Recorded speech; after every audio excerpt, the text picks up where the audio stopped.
नमस्कार, मी अमित मुंडे, पुणे प्राईम न्यूजमध्ये आपलं मनपूर्वक स्वागत आहे।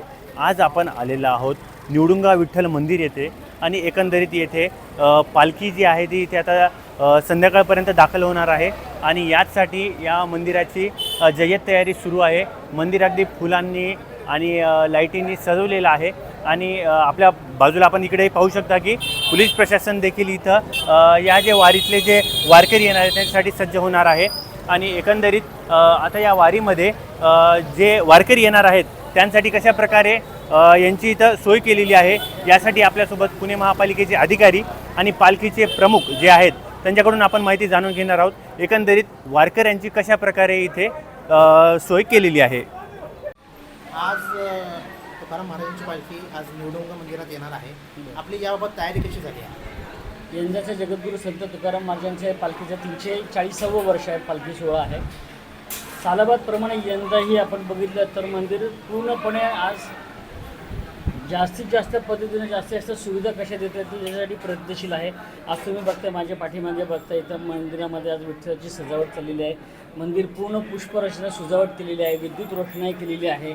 त्याचबरोबर आज त्या पालखीबरोबर नुसत्या पालखीबरोबर देतं आजूबाजूच्या पुणे शहराच्या परिसरातले जे काही भाविक भक्त येणार आहेत त्यांच्या दर्शनाची सुविधा केलेली आहे। त्याचबरोबर आज सगळ्यात महत्त्वाचा प्रश्न म्हणजे निर्मल वारीसाठी तर आपण त्यासाठी टॉयलेट बाथरूमची व्यवस्था केलेली आहे। 24 तास पाणी आहे, कुठल्याही प्रकारचे आपत्कालीन परिस्थिती उद्भवू नये याच्यासाठी आपण प्रशासनाचं सहकार्य घेऊन सर्वतोपरी खबरदारी घेतलेली आहे। त्याचबरोबर आज जर का तुम्ही बघत असाल तर पालखीबरोबर जे येणारे हजारो भाविक भक्त वारकरी आहेत त्यांच्या राहण्याची व्यवस्था केलेली आहे, त्यांच्या जेवणाची व्यवस्था केलेली आहे। जास्तीत जास्त प्रकारे कसं सुविधा करून दर्शन करता येईल आणि हा सोहळा कसा चांगला करता येईल याच्यासाठी संस्थान प्रयत्नशील आहे। यावर्षी अंदाजे या मंदिरात किती जण भाविक दर्शनाला येतील असा अंदाज आहे? आता अंदाज असं सांगण्यात आला कारण कसं की जर का बघितलं तर एका दिंडीबरोबर 600 ते 700 लोक असतात।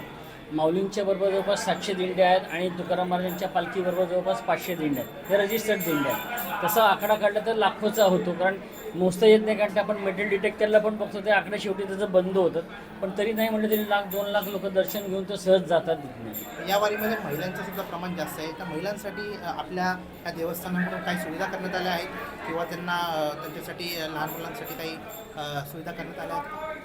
जसं आज बघतो की महिलांसाठी बऱ्याचदा अनेक प्रश्न खूप अवघड होतात वारी करताना, त्यांना कुठल्याही प्रकारचे वैयक्तिक त्यांचा त्रास होऊ नये म्हणून महाराष्ट्र राज्य शासनातर्फे निर्मल वारीतर्फे किंवा आरोग्य वारी म्हणून केलेली आहे। त्याच्यामध्ये महाराष्ट्र राज्य महिला आयोगाच्या रुपालीताई चाकणकर आणि प्रशासनाच्या सहकार्याने इथे हिरकणी कक्ष केलेला आहे, स्तनपान कक्ष केलेला आहे। त्याचबरोबर टॉयलेट व्हॅनसुद्धा आहे। त्याच्यामध्ये जिथं जिथं विसावं आहे तिथं जास्तीत जास्त प्रकारे महिलांना कशा प्रकारची सुविधा देता येईल की त्यांना कुठल्याही प्रकारची कुचंबना होणार नाही, त्यांना एक आपुलकी एक भक्तिभाव निर्माण होऊन त्यांना याच्यामध्ये वारीमध्ये जास्तीत जास्त कसं सहज सुलभ होईल यासाठी आपण सर्वतोपरी प्रयत्न केलेले आहे। काही वेळातच पालखी दाखल होत आहे, आपली तयारी झाली आहे सर्व पालखीच्या स्वागताची? पालखीची तयारी म्हणलं तर ती शेवटच्या क्षणापर्यंत चालू असते। आता फक्त वाट बघते आतुरतेने पालखी येण्याची। हा आषाढी वारी सोहळा जो दरवर्षी महाराष्ट्रामध्ये सगळ्यात मोठा सोहळा म्हणून आपल्याला परिचित आहे। दरवर्षी श्री ज्ञानेश्वर माऊली आणि संत तुकाराम महाराज देहू आणि आळंदीवरून ह्या पालख्या निघतात आणि त्या पंढरपूरपर्यंत जातात। त्यापैकी त्यांचा 2 दिवस मुक्काम हा ह्या आपल्या भवानीपेठ क्षेत्रातील जे हे निवडुंगा विठोबा मंदिर आणि पालखी विठोबा मंदिर इथे होतो। त्या दृष्टिकोनातून वारकऱ्यांकरता ज्या सोयीसुविधा असतात त्या एक महानगरपालिका इथे पुरवते। यामध्ये मुख्यत्वे जे मोबाईल टॉयलेट्स असतात, आम्ही जवळपास या परिसरात एक 450 ते 500 मोबाईल टॉयलेट्स इन्स्टॉल केलेले आहेत। त्यामध्ये महिला आणि पुरुषांकरता वेगवेगळे शौचालय आहेत। वैद्यकीय सहायता कक्ष महिलांकरता पुरुषांकरता आहेत। महिलांकरता विशेष म्हणजे हिरकणी कक्षाची व्यवस्था करण्यात आलेली आहे आणि जे आमचे महानगरपालिकेचे या परिसरातले कायमस्वरूपी दवाखाने आहेत ते 24 तास चालू राहतील किंवा 24 तास सेवा देतील याची सुद्धा व्यवस्था करण्यात आली आहे। तर एकंदरीत महापालिकेचे किती कर्मचारी असणार आहेत सध्या?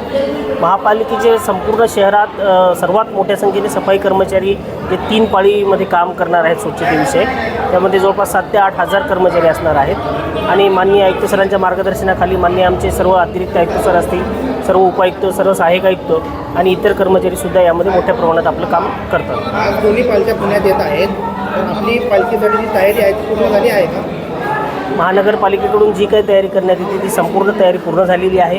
पिण्याच्या पाण्याची असेल, मोबाईल टॉयलेट्स असेल, मंडप असतील निवाऱ्याकरिता किंवा इतर शाळांमध्ये सुद्धा निवारे असतात तिथे असेल, CCTV कॅमेरेज लावून झालेले आहेत। ते आमची या दृष्टिकोनातून सर्व तयारी पूर्ण झालेली आहे, जेणेकरून कोणत्याही वारकऱ्यांना त्रास होणार नाही याची आम्हाला खात्री आहे. एकंदरीत वारकऱ्यांना काय आव्हान करू इच्छिता? आमचं वारकरी अतिशय भक्तिभावाने या वारीमध्ये सहभागी होतात आणि त्यांनी स्वच्छता पाळावी, महानगरपालिकेच्या मोबाईल टॉयलेटचा वापर करावा आणि जर काही अडचण असेल तर आमच्या जवळच्या म्हणजे मेडिकल अडचण असेल तर वैद्यकीय सहायता कक्षाला भेट द्यावी. तर एकंदरीत यावर्षी किती वारकरी दाखल होतील पुण्यात? दरवर्षीप्रमाणे वारकऱ्यांच्या संख्येमध्ये वाढ होत राहते. मला वाटतं मागील वर्षी 6 ते 7 लाख भाविक वारकरी इथे होते. यावर्षी कदाचित त्यापेक्षा जास्त वारकरी होते.